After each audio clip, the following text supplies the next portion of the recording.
बृहदारण्यक उपनिषद की 19वीं कक्षा।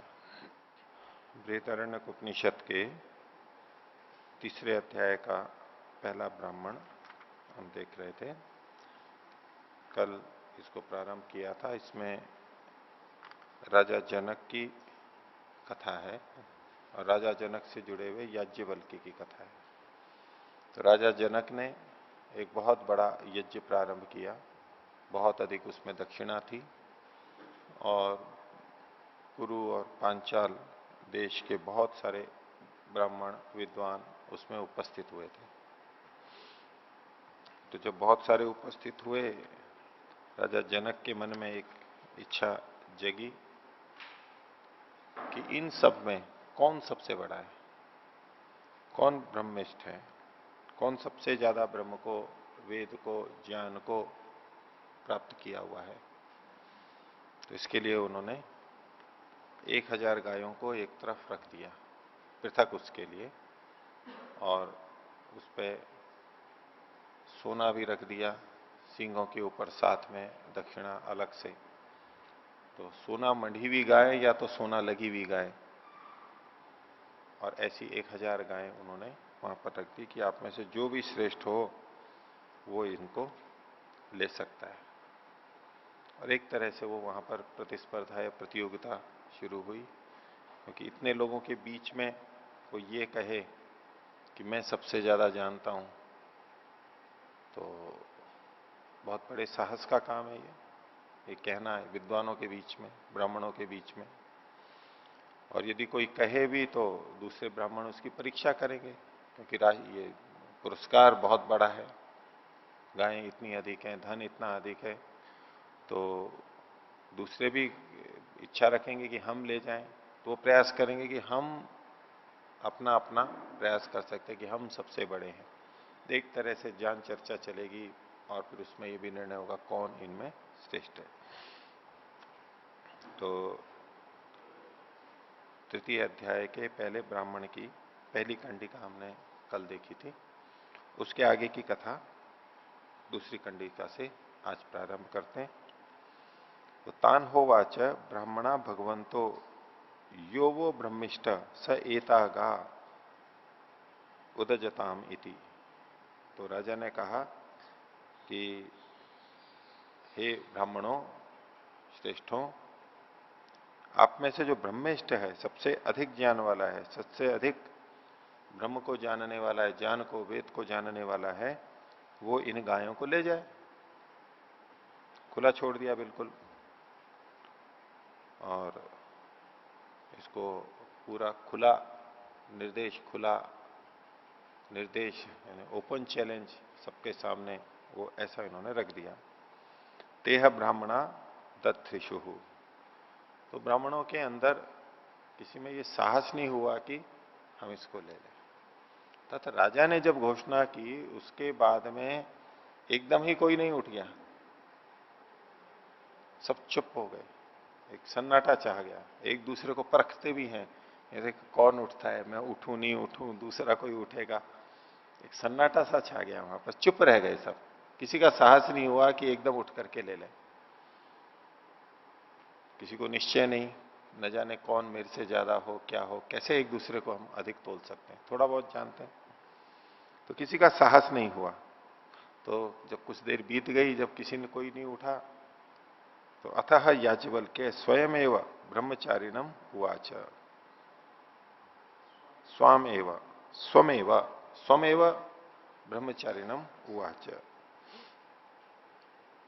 तो याज्ञवल्क्य ने अपने ब्रह्मचारी को कहा, निर्देश कर दिया सीधे सीधे, एताह सौम्य उदज सामश्रवा इति। सामश्रवा उस ब्रह्मचारी का नाम था। पहले इन गायों को ले जाओ। एक तो ये होता है कि व्यक्ति खड़ा हो और बोले कि हाँ मैं ब्रह्मिष्ठ हूं, सबसे अधिक ज्ञान वाला हूं, घोषणा करता है, पर अपने को परीक्षा के लिए प्रस्तुत करता है, भाई मैं हूं, मैं इसका दावा रखता हूं। एक दावा रखा जाता है, अपनी बात रखी जाती है।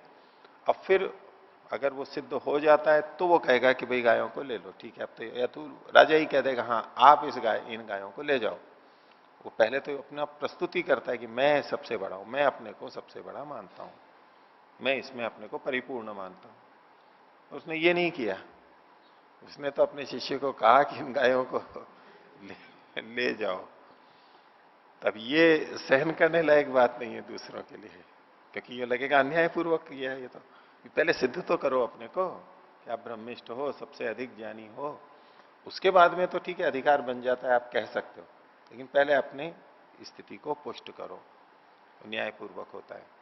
तो इसलिए जैसे ही याज्ञवल्क्य ने कहा तो थोड़ी हलचल हो गई वहां पर, उद्वेग पैदा हो गया। ये कैसे अन्याय, ये किस तरह से कर लिया, अतिक्रमण जैसा हो गया, अशिष्ट तरीके से या अतिरिक्त रूप से ऐसा कुछ कर दिया। तो उसने सीधे शाम श्रवा को कहा कि इन गायों को ले जाओ।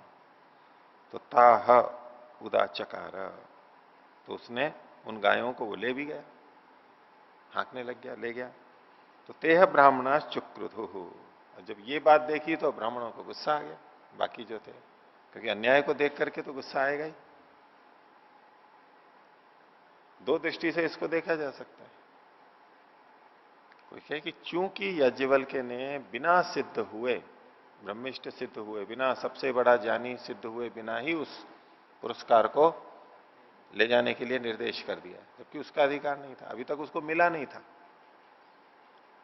राजा निर्देश करता या अन्य सब ब्राह्मण कहते हैं हाँ भाई ठीक है ये, तब वो ले जाता है, एक सम्मान पूर्वक होता है, न्याय पूर्वक होता है, नहीं तो अन्याय पूर्वक है। तो अन्याय के कारण से, गलत तरीके से किया गया, इसलिए उनको क्रोध आया। अब ये जो क्रोध है वो उचित है अनुचित है, इस दृष्टि से उचित है। और क्रोध का मतलब ये भी नहीं कि क्रोध है तो मतलब हमेशा निंदा ही है। क्रोध का मतलब हम तो हमेशा तो यही लेते हैं कि क्रोध आया यानी तो ये गलत व्यक्ति है, ये साधक नहीं है। जिसको क्रोध आ गया वो काय की साधना करता है, साधक नहीं हो सकता ना जिसको क्रोध आता है। एक सामान्यता यही है ना कि क्रोध छोड़ना चाहिए, सब क्रोध कर छोड़ने की ही बात करते हैं। पर हमारे शास्त्रों में, वेद में जो क्रोध का दूसरा भाग है मन्यु के रूप में, अच्छा अन्याय के प्रति आक्रोश होता है मन में, क्रोध होता है, वो निंदनीय नहीं है, वो तो उचित है। पर कई बार अध्यात्म और धर्म आजकल वहां घूमता रहता है कि बिल्कुल भी क्रोध ना आए, कोई अन्याय भी करे तो किसी के प्रति क्रोध नहीं। समाज में लोग अन्याय अत्याचार करते रहे तो भी आध्यात्मिक व्यक्ति कौन, जो उसको बस पूरी तरह सहन करता रहे, चुपचाप रहे, न विरोध ना करे। विरोध किया इसका मतलब है उसमें क्रोध है, द्वेष है, इस तरह की जो प्रचलित मान्यता है। तो उस दृष्टि से देखेंगे तो कहेंगे कि अच्छा ये इतने बड़े बड़े ब्राह्मण आए थे और ये क्रोधी थे, तो सारे के सारे क्रोधी थे, धन के पीछे, गायों के पीछे इनको क्रोध आ गया। तो धन और गायें मुख्य नहीं, यहां अन्याय की तरह गलत तरीके से वो उसने प्रारंभ कर दिया, इसलिए क्रोध आ गया। और यहां क्रोध, उन्होंने विरोध व्यक्त किया, ये कैसे। तो तेह ब्राह्मणा शुक्रधु कथम नो ब्रह्मिष्टो ब्रुवीता इति, ऋतु हमारे में, हम सब में तो ब्रह्मिष्ठ है, ये कैसे, ये कैसे तुमने सिद्ध किया। हमारी अपेक्षा तुम अधिक ज्ञानी हो, वेद को अधिक जानते हो, ज्ञान अधिक है, ये कैसे सिद्ध किया। तो कथम नो ब्रह्मिष्टो ब्रुवीता इति, तो अतः जनकस्य वैदेहस्य होता अश्वलो बभूव, वो उन्हीं ब्राह्मणों में राजा जनक विदेह का जो होता था अश्वल, वो विद्यमान था। यज्ञ कर रहे थे, एक बड़ा यज्ञ कर रहे थे, बहुत दक्षिणा थी, और यज्ञ के ऋत्विक पहले से निश्चित किए हुए होते हैं। तो होता के रूप में अश्वल को नियुक्त किया हुआ था। होता ऋग्वेदी होता है, चारों वेदों के जो अलग अलग होते हैं उसमें अभी आगे भी नाम आएंगे। होता जो ऋग्वेदी होता है वो होता कहलाता है वहां पर। तो वो अश्वल था, तो वो थे। तो सह एनम पप्रच्छ, उन्होंने पूछा, त्वमनु खलुनो याज्ञवल्क्य ब्रह्मिष्ठो असी थी। तो त्वमनु पूछा, इसका मतलब है किम, हम यहां पर अपने आप लगा लेंगे, किम त्वमनु खलो खलु नो याज्ञवल्क्य ब्रह्मिष्ठो असि इति, हे याज्ञवल्क्य क्या हम सब में तुम सबसे अधिक ज्ञानी हो? तो याज्ञवल्क्य ने कहा सहोवाच, याज्ञवल्क्य ने कहा, याज्ञवल्क्य तो बहुत विनम्र थे, बोले नमो वयम ब्रह्मिष्ठाय कुर्मः, जो हमारे में सबसे अधिक ज्ञानी है उसको हम नमन करते हैं। याज्ञवल्क्य बोल रहे हैं इस सभा में जो भी सबसे अधिक ज्ञानी है उनको हम नमन करते हैं। अर्थात मैं ये नहीं कह रहा हूं कि मैं सबसे अधिक ज्ञानी हूं, गायें तो ले ली, लेकिन इसका ये मतलब नहीं है कि मैं सबसे अधिक ज्ञानी हूं।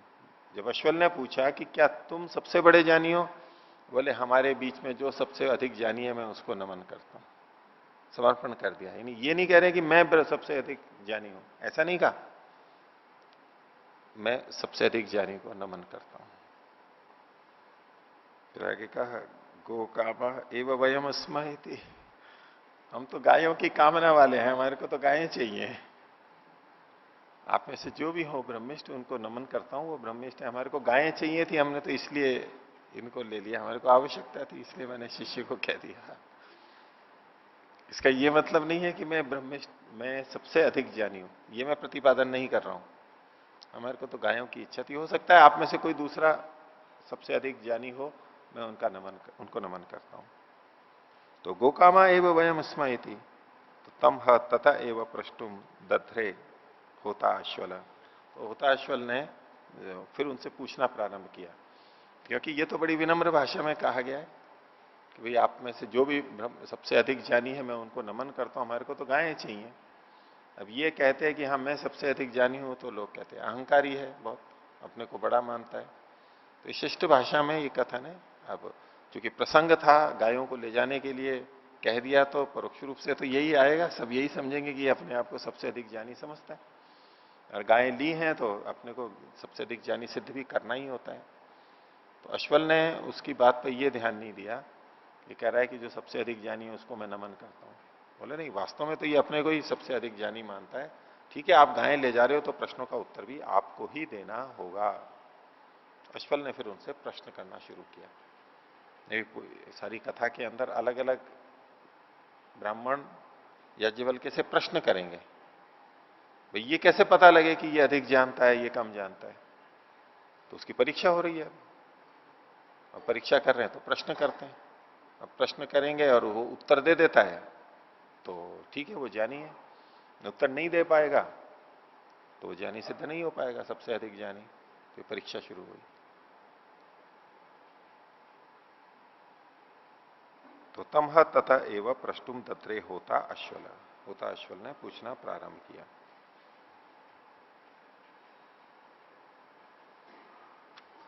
आगे देखिए,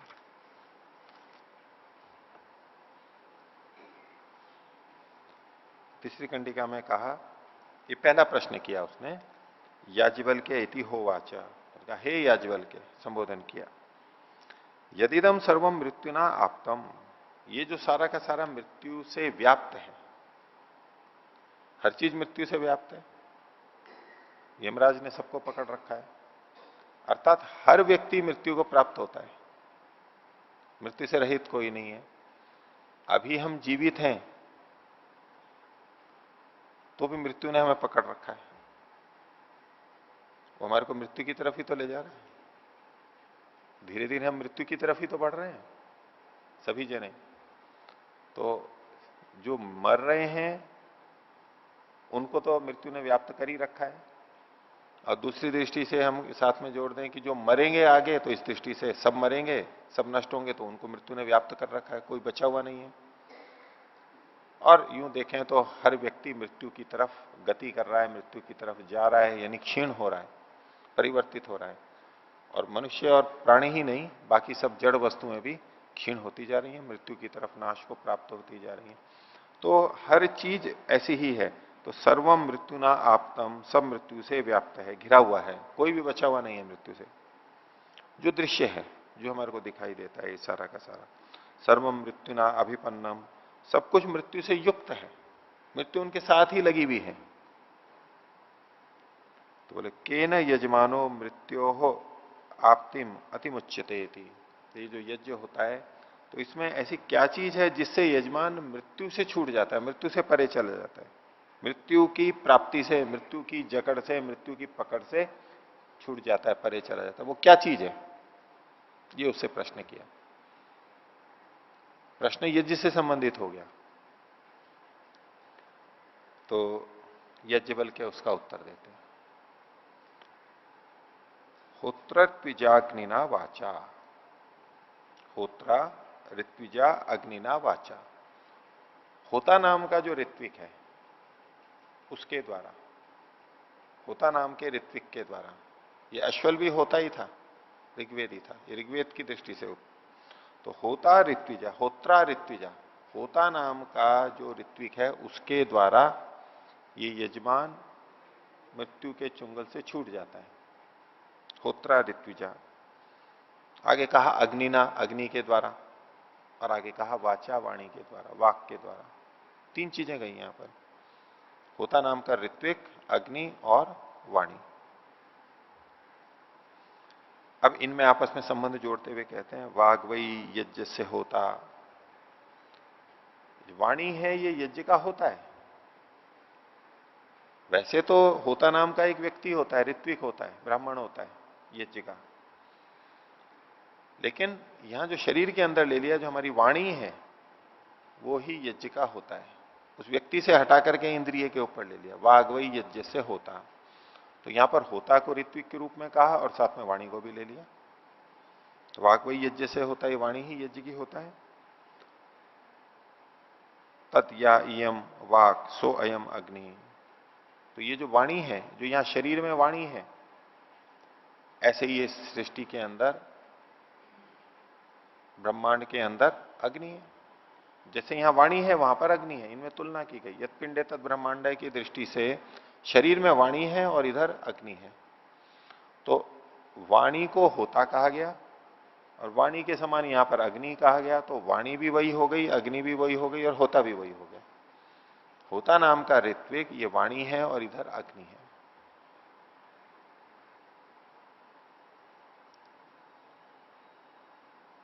तो सो अग्नि स होता, और वह अग्नि वही होता है। अग्नि को भी फिर होता कह दिया, स होता। स मुक्ति, वह मुक्ति है। सा अति मुक्ति, वही अति मुक्ति है।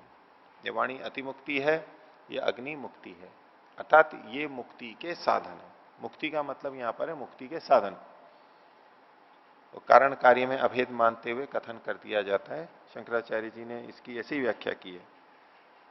तो मुक्ति अर्थात मुक्ति साधना, अतिमुक्ति अतिमुक्ति साधना, ये अतिमुक्ति का, मुक्ति का साधन बनते हैं।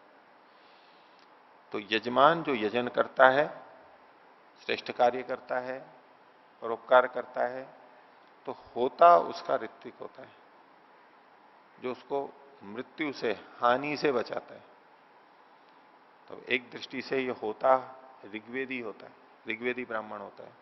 तो ऋग्वेद ज्ञान का प्रतीक है, ज्ञान उसको हानि से बचाता है। जब परोपकार करते हैं तो ज्ञान उसको हानि से बचाता है, और जब परोपकार करते हैं तो उसकी वाणी उसको मृत्यु से, हानि से बचाती है। अब परोपकार करने चले गए और वहां पर वाणी से गर्वीली भाषा बोल रहे हैं, दूसरों को निम्न मानते हुए बोल रहे हैं, तो उसकी हानि होनी शुरू हो जाएगी। इस ब्रह्मांड में जैसे अग्नि है, और ऋग्वेद का ज्ञान किनको प्राप्त हुआ था? अग्नि ऋषि को। उस दृष्टि से संबंध यूं आंशिक रूप से हम जोड़ सकते हैं। वेद में भी आता है मुखाद अग्नि रजायत है, तो मुख से अग्नि की उत्पत्ति होती है, यानी मुख और अग्नि का संबंध मानते हुए ये कथन करते हैं। और ऐतरे ब्राह्मण में भी पीछे आया है, ऐतरे उपनिषद में, अग्निर्वाग भूतवा मुखम प्राविशत। अग्नि वाणी बनकर के मुख में प्रविष्ट हो गई। अर्थात अग्नि और वाणी का ये संबंध आपस में काफी जोड़ते हैं। तो अग्नि, प्रकाश, यजमान, ये उसको हानि से बचाते हैं। ज्ञान, वाणी, प्रकाश, ये उसको अग्नि, ये सब चीजें मृत्यु से, नाश से बचाते हैं। ये पहली बात हुई, पहले प्रश्न का उत्तर दे दिया। अभी जो यज्ञ है, यज्ञ को इतने व्यापक रूप से अपने यहां पर बताया गया है, इतना विस्तार किया गया है ब्राह्मण ग्रंथों में, खासतौर से बहुत अधिक किया गया है। तो वेदों के व्याख्यान ग्रंथ हैं, उसमें इतना अधिक कर्मकांड है, तो बहुत बार तो कर्मकांड केवल बाहर बाहर का भी लगता है, लेकिन इसका अपने अध्यात्म से और इससे संबंध तो बहुत गहरा होना चाहिए, नहीं तो इतना क्यों व्यापक किया गया वहां। और इधर उपनिषद में भी ये बीच बीच में आता रहता है इसका वर्णन, ये भी उन्हीं के भाग हैं, ब्राह्मण ग्रंथों के भाग हैं, तो इसके अंदर भी वो वर्णन आता रहता है। और अभी तो ये उपनिषद का भाग है, उसके अंदर भी ये चीजें साथ में बीच में आती हैं। तो एक बहुत बड़ा विचार का बिंदु है। और ये पिंड और ब्रह्मांड को मिलाते हुए भी कथन करते हैं। तो ये जो बाहर यज्ञ हो रहा है, इसको अंदर की तरफ भी घटा के संगति का एक प्रयास होना चाहिए कि ये आखिर इधर अंदर क्या कहना चाहते हैं।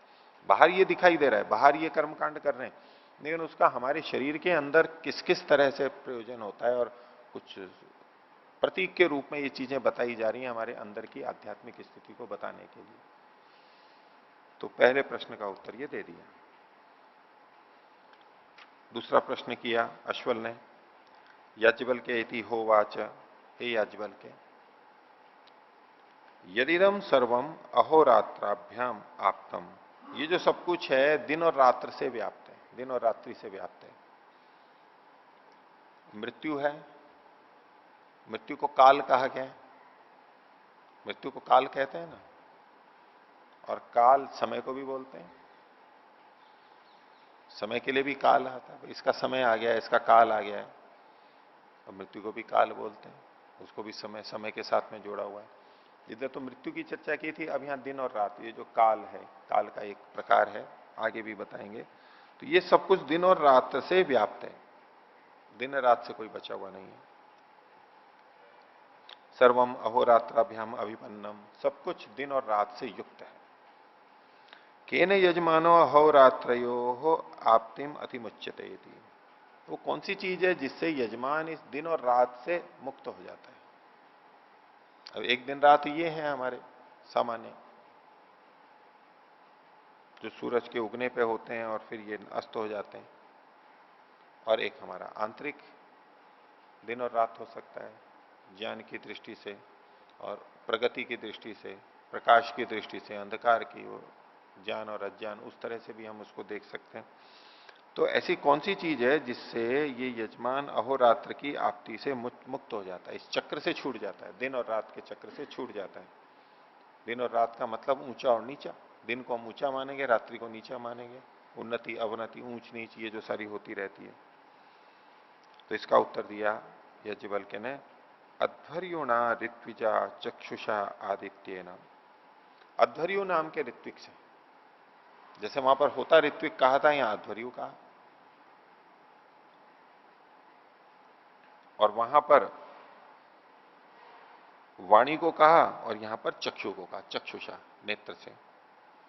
और वहां जैसे अग्नि को कहा, ऐसे यहां पर आदित्य को कहा। ये भी पिंड ब्रह्मांड की तरह से, शरीर में जैसे नेत्र हैं, ब्रह्मांड में आदित्य है, ये पहले भी वर्णन आया इस तरह का पिंड ब्रह्मांड वाला।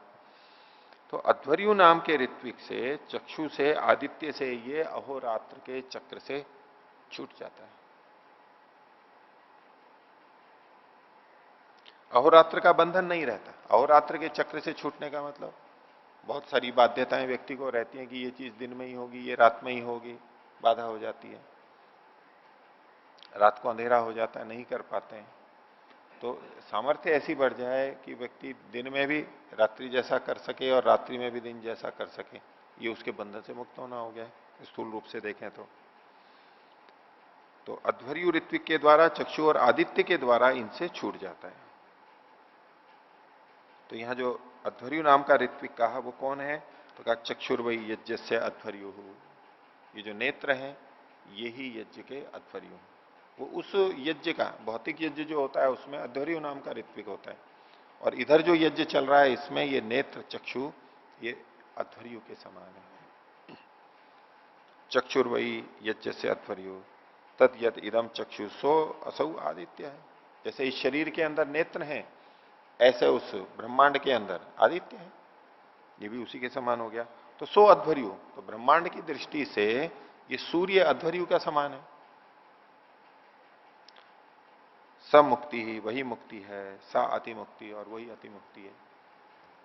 तो इनके चक्र से छूटने के लिए चक्षु इत्यादि का ये कथन किया गया, ऋत्विक के द्वारा ये कहते हैं। अध्वर्यु यजुर्वेदी होता है, यजुर्वेद का विद्वान होता है। उसका वैसे आदित्य से यहां पर कथन किया गया, और वैसे जो हम परंपरा में मानते हैं उसका इनसे सीधे सीधे संबंध नहीं, वैसे कुछ दूसरे ढंग से कथन हो सकता है। 4 वेदों का ज्ञान 4 ऋषियों को अलग अलग मिला, तो वायु महर्षि को यजुर्वेद का मिला था। आदित्य, आदित्य शब्द तो वहां भी है लेकिन वो सामवेद के लिए है। अब यहां उस तरह संगति करेंगे तो यहां नहीं घटती है, लेकिन आदित्य और नेत्र ये यहां पर है। और अध्वर्यु यजुर्वेद है जो कि कर्म का वेद है। तो दिन और रात के चक्र से छूटना है तो कर्म करेंगे तो दिन और रात के चक्र से वो छूट जाता है।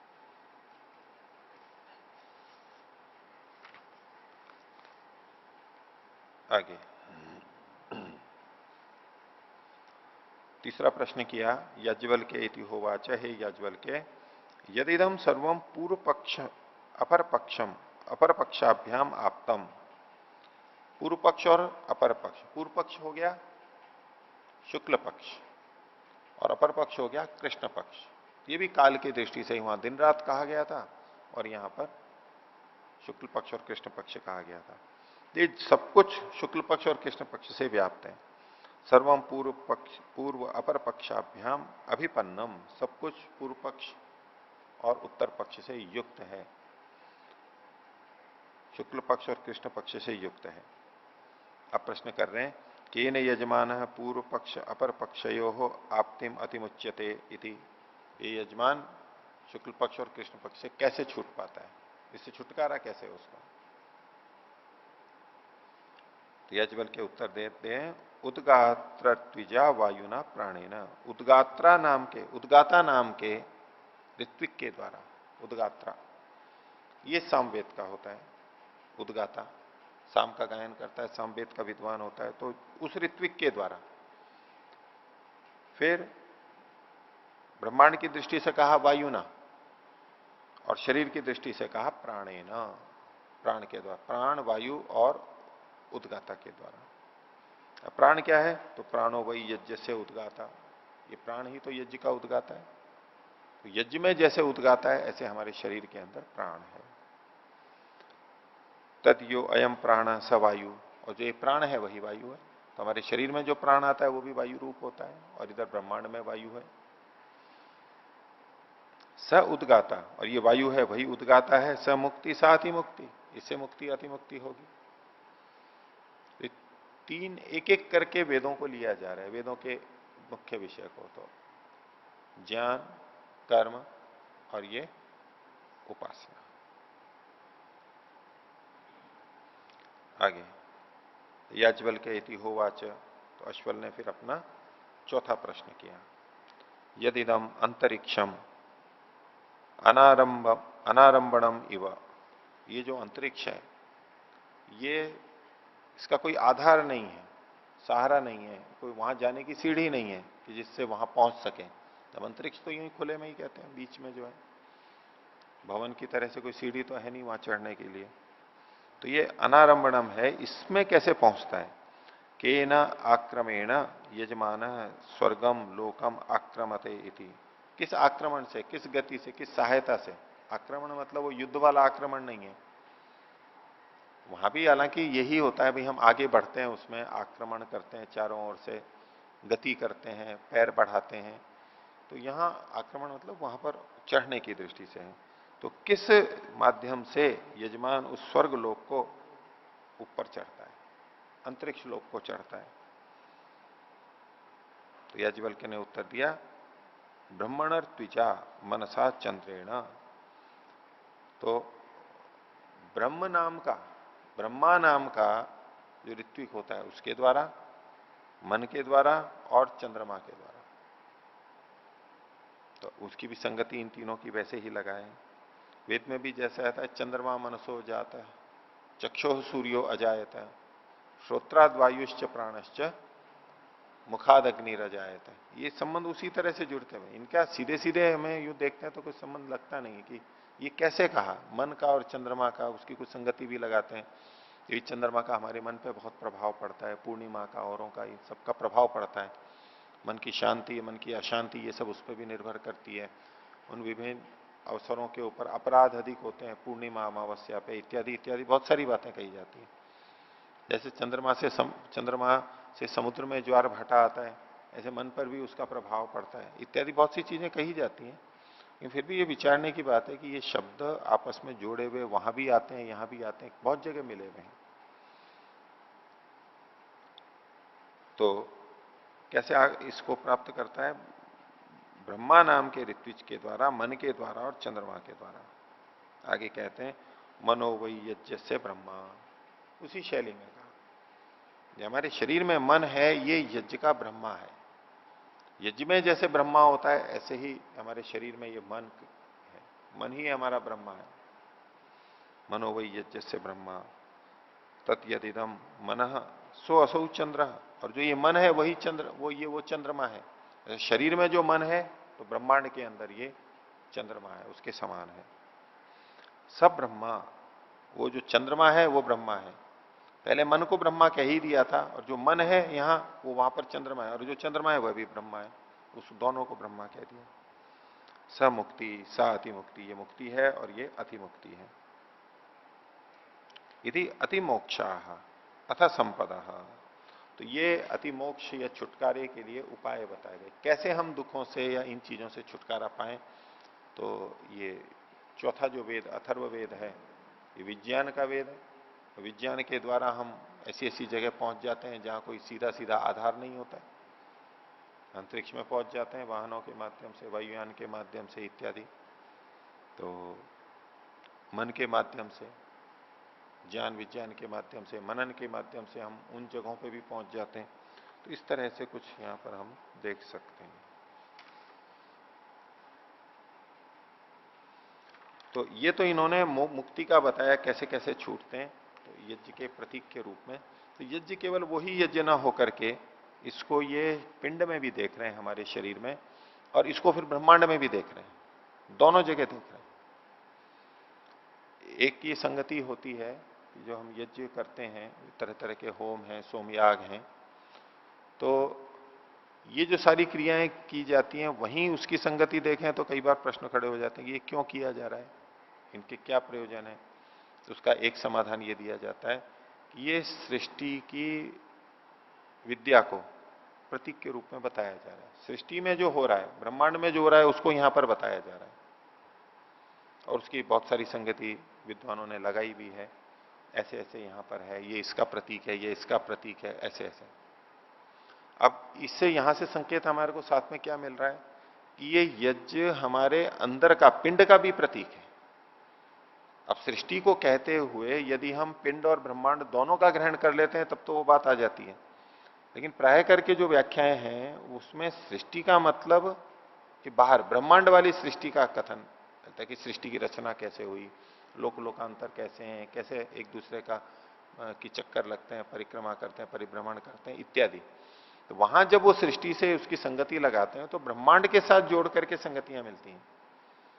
अब ये जो यहां पर वर्णन आ रहा है, इससे ही प्रतीत हो रहा है कि वो नियम भी यहां पर लगाने, यद पिंडे तद ब्रह्मांड, यद ब्रह्मांडे तद पिंडे। तो यज्ञ प्रतीक है सृष्टि का, वो अपनी जगह पे फिर संगति है, उसकी व्याख्या भी हो सकती है। और लेकिन ये हमारे इस पिंड के साथ भी जुड़ा हुआ है, पिंड के भी प्रतीकों को वहां पर प्रस्तुत किया गया है, ये भी हम इसके साथ में देख सकते हैं। ये एक अलग द्वार यहां पर खुला हुआ है, इसकी भी संगति कितनी हम लगा सकते हैं, कितना हो सकता है, व्याख्या है। और इसके रहस्य कई सूत्रों के रूप में मिलेंगे, वहां से चुन चुन करके कुछ चीजें जो कड़ियों को जोड़ करके एक माला बन सकती है। तो पिंड और ब्रह्मांड दोनों ही यज्ञ के प्रतीक के रूप में देखे जा सकते हैं। तो ये चार प्रश्न किए। तो ये तो इन्होंने अति मुक्ति की बात कही, मुक्ति दुखों से मुक्ति है, छूटना है अविद्या अज्ञान अंधकार से। अथ संपदा, अब संपद के बारे में कहते हैं, जो यज्ञ से फल प्राप्त होता है वो कैसे कैसे होता है, क्या करना चाहिए, अन्य जो क्रियाएं हैं वहां पर, अब उसके बारे में प्रश्न कर रहे हैं।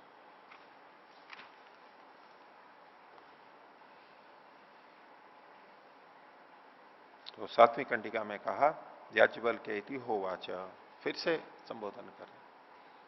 अब पहले सीधे नाम लेकर के संबोधन करते थे, आजकल हमारा शिष्टाचार क्या है, सीधे नाम नहीं लेते, नाम के साथ में आगे कुछ सम्मान सूचक शब्द लगाते हैं, आगे लगाते हैं, पीछे लगाते हैं, दोनों जगह, या तो एक एक तरफ भी लगाते हैं, श्री, श्रीमान, श्रीमती, सुश्री, या जी, महोदय इत्यादि लगाते हैं। और हाँ, जब बराबर होते हैं तो वहां पर बिना इसके भी बात कर लेते हैं, छोटों से भी उस तरह से बात कर लेते हैं, होता है। और विदेशों में बहुत होता है आजकल, सीधे नाम से ही बोलते हैं वहां पर, वहां इस तरह का कम बोला जाता है, सीधे नाम से। कार्यालयों में भी अधिकारी होते हैं और कर्मचारी होते हैं, तो कर्मचारी भी अधिकारी को नाम से बोल देते हैं, ऐसा सुना जाता है, सीधे नाम से बोलते हैं, उसको अनौपचारिक भाषा बोलते हैं। वैसे तो इसको सम्मान पूर्वक बोलने को शिष्ट कहा जाता है, वहां भी कहेंगे तो मिस्टर लगाएंगे, मिसेस लगाएंगे, सर लगाएंगे, मैडम, ऐसा कुछ बोल करके सम्मान पूर्वक, फिर बोले औपचारिक हो जाता है। अब इसको दूसरा इससे रहित भाषा होगी, उसको क्या कहेंगे, अशिष्ट भाषा कहने लगेंगे ना। तो उसको अशिष्ट भी नहीं कहना है, लेकिन उचित भी कहना है, तो बोले ये अनौपचारिक है, वो तो औपचारिक भाषा उपचार से की जा रही है, यानी उसमें दिखावा है, वो उसको शिष्ट कहते हैं एक अच्छे अर्थों में, दूसरे ये कहते हैं वो दिखावा है। और ये जो बिना दिखावे वाली भाषा होती है, अनौपचारिक बात है, सहज बातचीत है, इसमें दिखावा नहीं है, बस सीधे सीधे बातचीत है। तो एक दृष्टि से ये अशिष्ट है, एक दृष्टि से ये सहज है, सामान्य है, और दिखावा नहीं है, उसमें दिखावा है, बोझ है उसके अंदर, ये बिना बोझ वाली है। तो अपने अपने ढंग से दोनों मानी जाती है। तो सीधे याज्ञवल्क्य के संबोधन, क्योंकि संस्कृत में सीधे नाम से संबोधन किया जाता है, और ये सब ब्राह्मण थे, बड़े बड़े थे, तो एक दूसरे को नाम से संबोधित करते हैं। और थोड़ा सा आक्रोश का भाव तो था ही, याज्ञवल्क्य ने जिस ढंग से गायों को ले जाने के लिए कहा था, तो ऐसी स्थिति में फिर सीधे नाम से संबोधित करने लग जाता है व्यक्ति, वहां आदर का भाव नहीं रहा, लग रहा है कि अन्याय कर रहे हैं, तो सीधे नाम से पुकारते हैं। तो बार बार वो हे याज्ञवल्क्य इति होवाच, प्रश्न कर रहे हैं, कति भी अयम अग्निभे होता अस्मिन यज्ञे करिष्यति।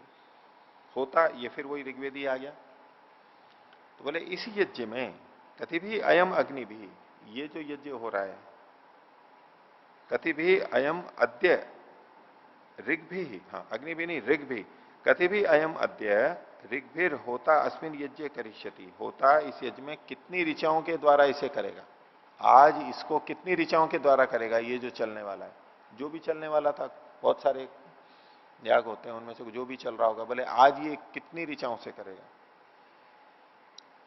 तो याज्ञवल्क्य ने उत्तर दिया, तीसरी भी रीति, 3 के द्वारा, 3 ऋचाओं के द्वारा।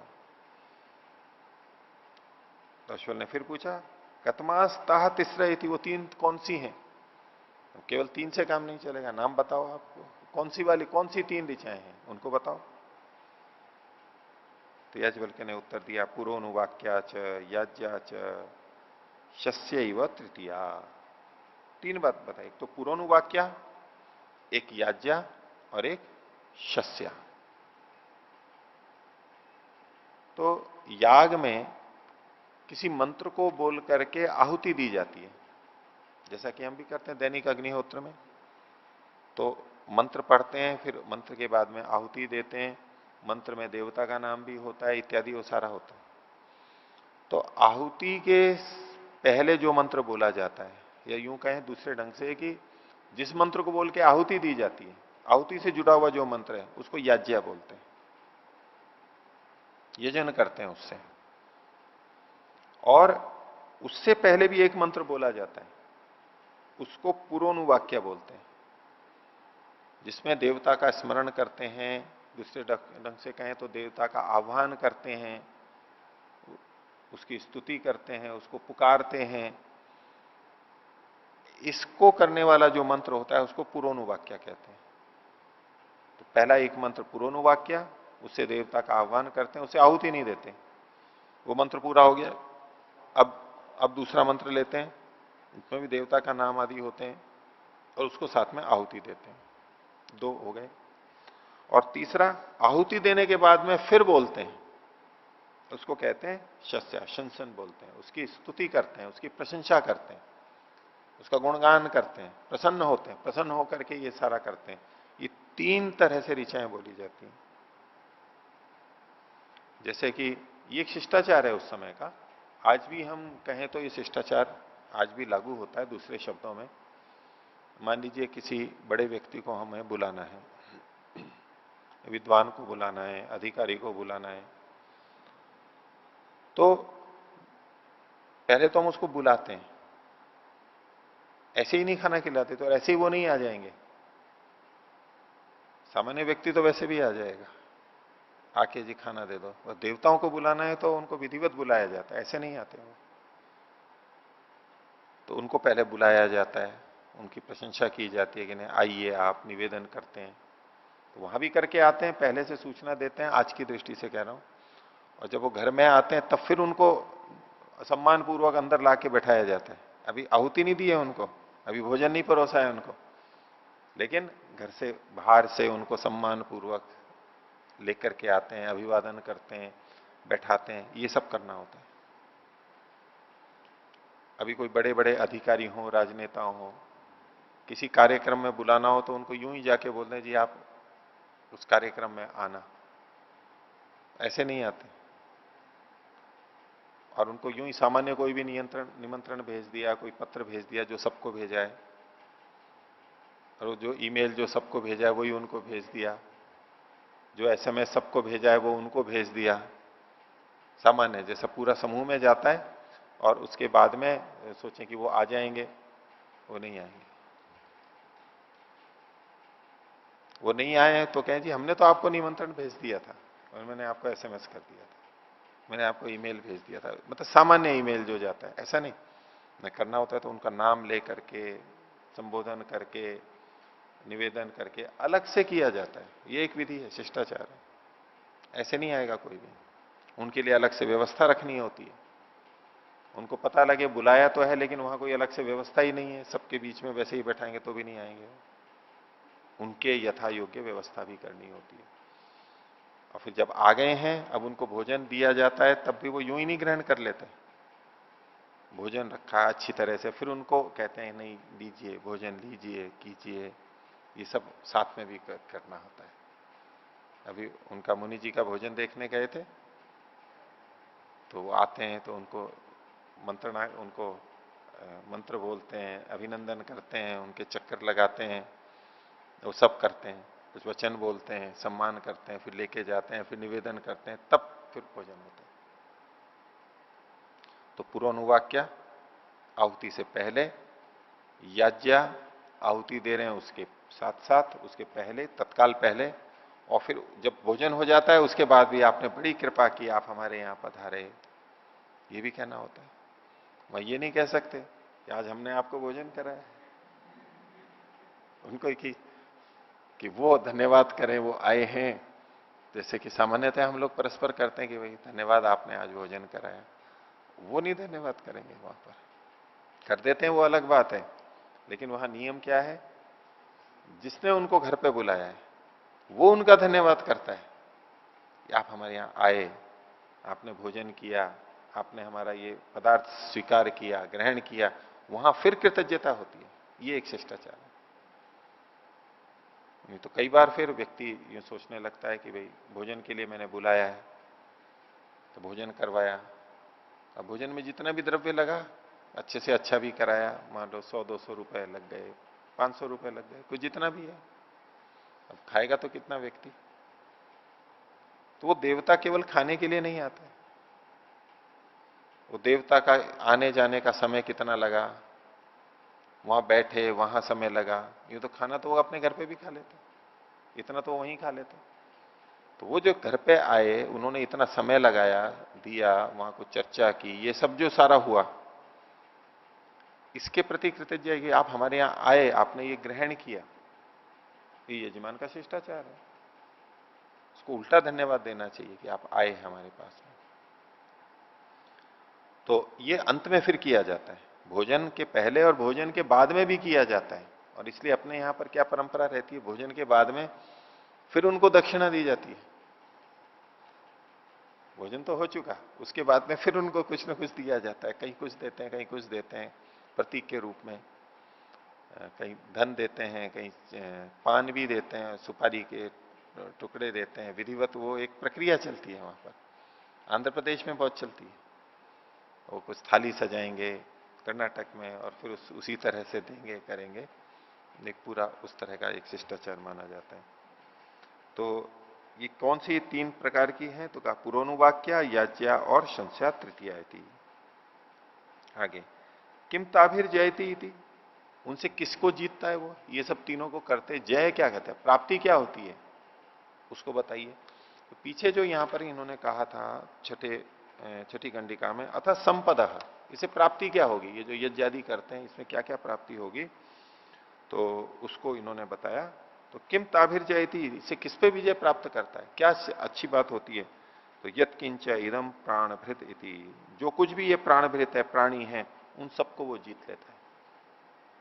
जो प्राणी है, मनुष्य है, अन्य प्राणी है, उनमें वो श्रेष्ठ हो जाता है, वो उसकी प्रशंसा करते हैं कि इसने अच्छी चीज के लिए किया। जो देवता सबके लिए हितकारी है, जो व्यक्ति सबके लिए हितकारी है, उनका वो ध्यान रख रहा है, इससे सब प्रसन्न होते हैं।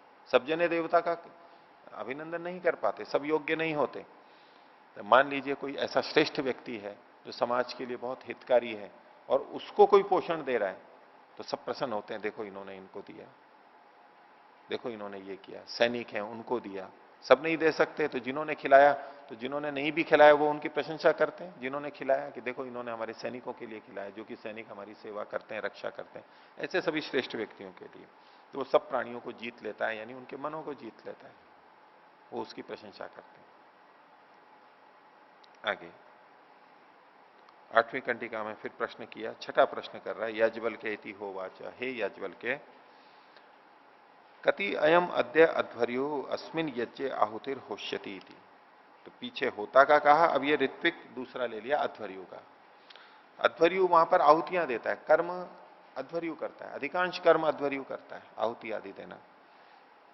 तो बोले आज इस यज्ञ में अध्वर्यु कितनी आहुतियां देगा, तो याज्ञवल्क्य कहने का तीसरा ये थी, वो सब कर्मकांड को जानते थे याज्ञवल्क्य, उत्तर देते गए, तो बोले 3। तो कतमास्ता तीसरा थी, वो 3 आहुतियां कौन सी हैं, तो उत्तर दिया या हुता उज्ज्वलंती, जो हुत की भी, यानी उसमें अग्नि के अंदर दी गई, उज्ज्वलंती खूब तेजी से जलती हैं, या हुता अतिनेदंते, दूसरी है जो हुत की भी ध्वनि करती हैं, आवाज करती हैं, ऐसी आहुति दूसरी।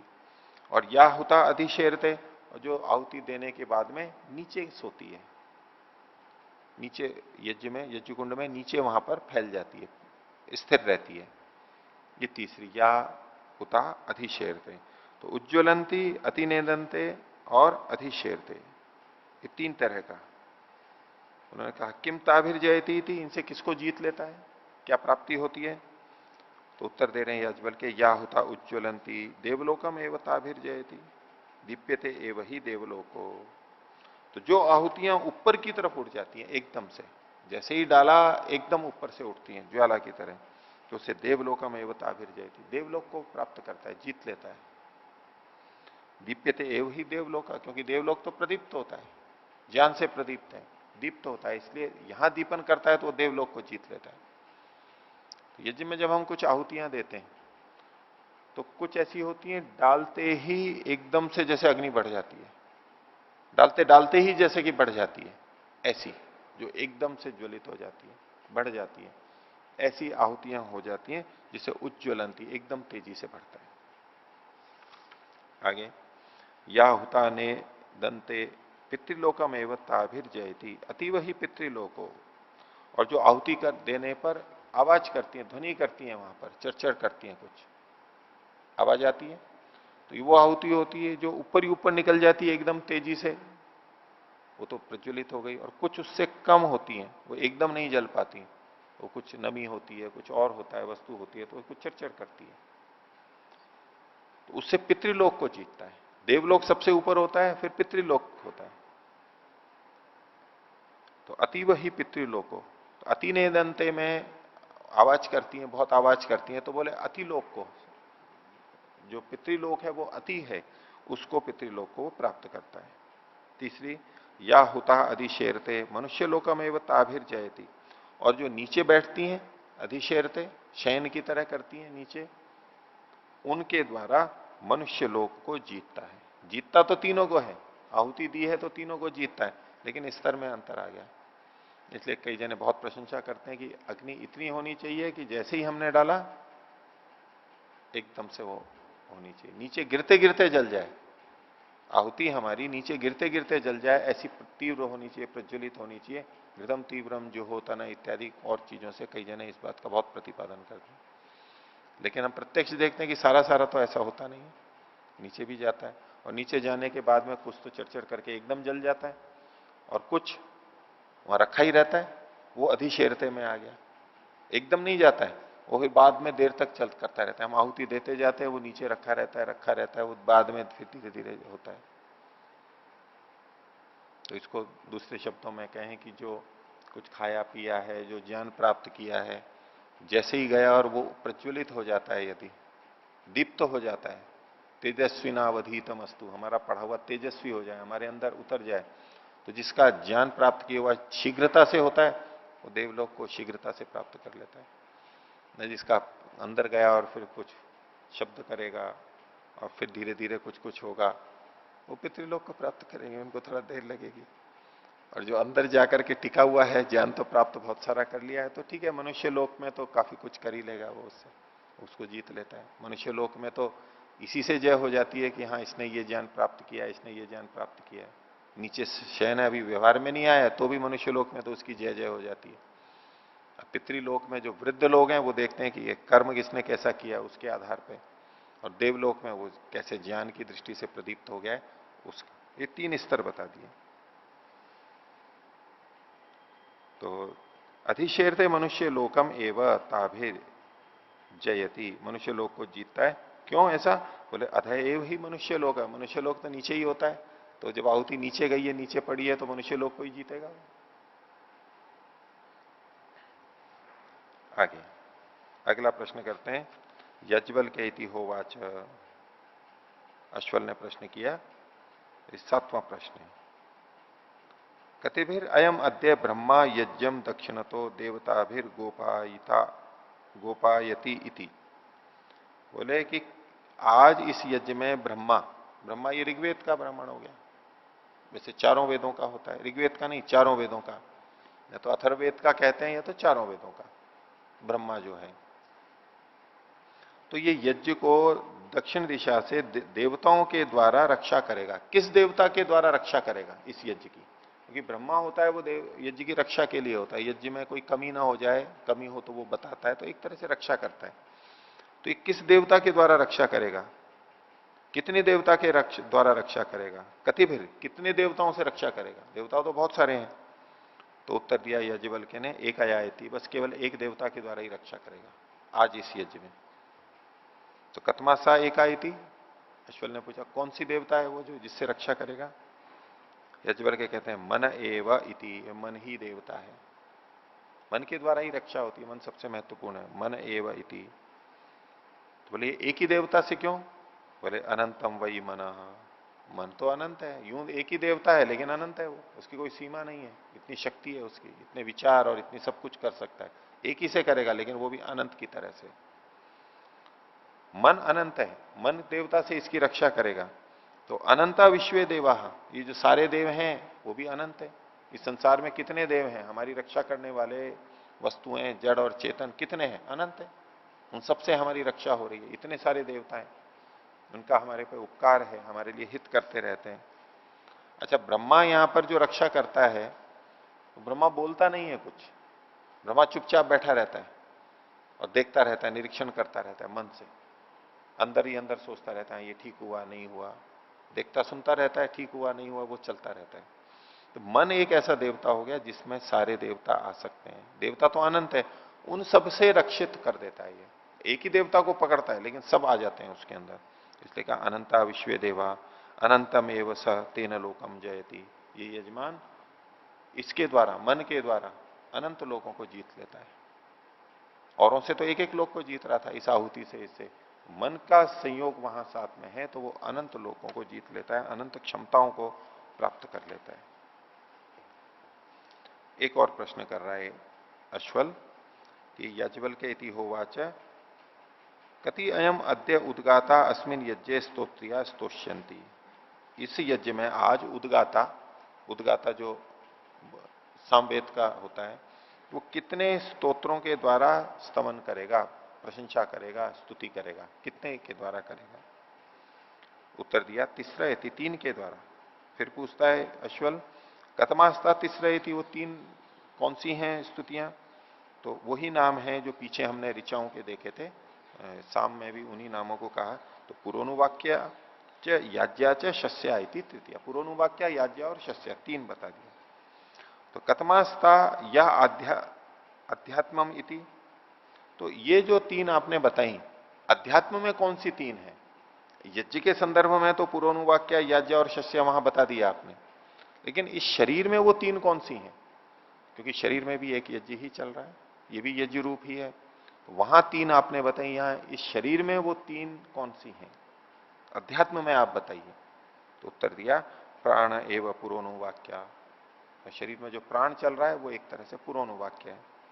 अपानो याज्ञा, अपान वायु जो है वो याज्ञा के समान है। प्राण के जो 5 भेद हैं, प्राण, अपान और व्यान शस्या, व्यान जो प्राण है वो शस्या है।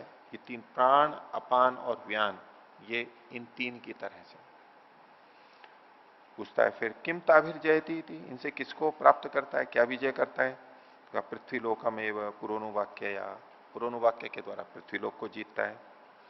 अंतरिक्ष लोकम यज्ञ, यज्ञ के द्वारा अंतरिक्ष लोक को जीतता है। और द्विलोकम शस्या, शस्या के द्वारा द्विलोक को जीतता है।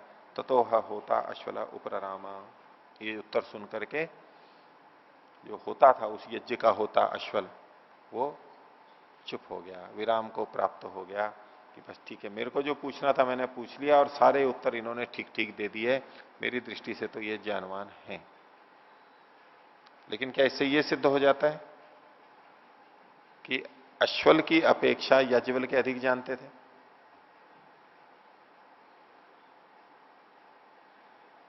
गाय तो वो लेकर के जाएगा जो अधिक जानता है। अश्वल ने जो प्रश्न पूछे और उन्होंने उत्तर दे दिया और अश्वल संतुष्ट होकर बैठ गया, तो उसे इतना तो पता लग जाता है कि ये कम नहीं है, मेरे सारे प्रश्नों का उत्तर दे दिया। लेकिन इससे यह सिद्ध नहीं हो जाता कि इससे बड़ा है। यदि अश्वल को सारे प्रश्नों का उत्तर पता है तो लगेगा हाँ ये भी सारा जानता है, ये भी जानकार है। लेकिन प्रश्न तो ऐसे भी किए जा सकते हैं जिसका हमारे को खुद को उत्तर नहीं पता हो। क्योंकि परीक्षा करनी है, हमें पता है कि हम उलझे हुए हैं और ये स्थिति है, तो वो ऐसे प्रश्न भी किए जाते हैं। हमें नहीं पता है, संदेह है, और हमने पूछा और उसने उत्तर दे दिया और लगा हाँ ये बिल्कुल ठीक बात कह रहे हैं। तो जिस स्थिति में अश्वल को प्रश्नों का उत्तर नहीं पता है, वो अंश भी यहां हो सकता है, यहां तो कुछ खोला नहीं गया है। तो ऐसे में उसके मन में क्या भाव आएगा, हाँ ये मेरे से ज्यादा जानता है, जिन प्रश्नों का उत्तर मेरे को पता नहीं था, मेरे मन में प्रश्न ही प्रश्न थे, मेरे को उत्तर नहीं पता थे, वे प्रश्न बता दिए, ठीक संगत उत्तर दे दिए। अब वो मान लेगा कि हाँ ये मेरे से बड़ा है। तो अश्वल यहां पर चुप होकर के बैठ जाते। तो ये पहला ब्राह्मण समाप्त हुआ, और इसके आगे ऐसे ही अन्य भी प्रश्न किए जाएंगे बहुत से। और दूसरा ब्राह्मण फिर आगे देखेंगे। आज का पाठ इतना ही रखते हैं।